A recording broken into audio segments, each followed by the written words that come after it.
Донесување на уставните измени нема да има, се додека Бугарија не ги спроведе пресудите од судот во Страсбур, дури ако тоа го побара стратешкиот партнер САД, категоричен е премиерот Мицкоски.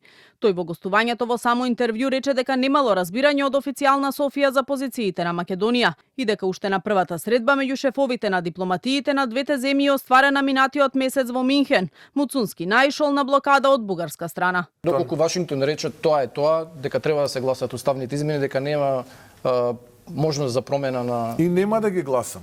Нема да ги гласам? И нема да ги гласам. Да, тоа нема да се случи.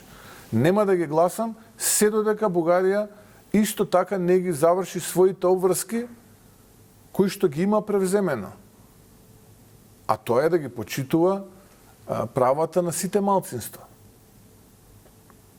А тие права се содржани во пресудите од Судот за човекови права во Страсбур. Македонската влада ќе продолжи да се бори и да ги брани македонските позиции и во Вашингтон и во Брисел и насекаде низ светот, порача Мицкоски. Дали обидите ќе бидат успешни не прецизираше, но рече дека за евроинтеграциите ќе се бори достоинствено, без да прифати понижување и омаловажување. Се додека не покажете карактер и вредности во кои што верувате, нема да ве ценат. Знаете онаа приказната со полжавот. Ако мислите дека со лигавење ќе стигнете до врвот, се лажете. Барем јас така не мислам. Јас сум застапник на тезата дека подобро тешко отколку срамно.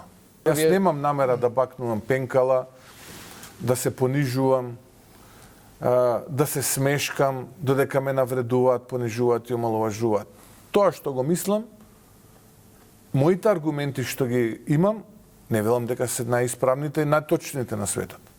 Но сум подготвен да разговарам. Така е. Сум ја добил довербата од граѓаните да ги презентирам тие аргументи кои што ги бранат интересите на оваа држава. Евроинтегративниот пат на Македонија и близината со Европската унија според него не зависат од тоа која резолуција поддржала земјава или ко спонзорирала, туку од билатералните прашања и двојните стандарди на унијата, кои според него станале пракса.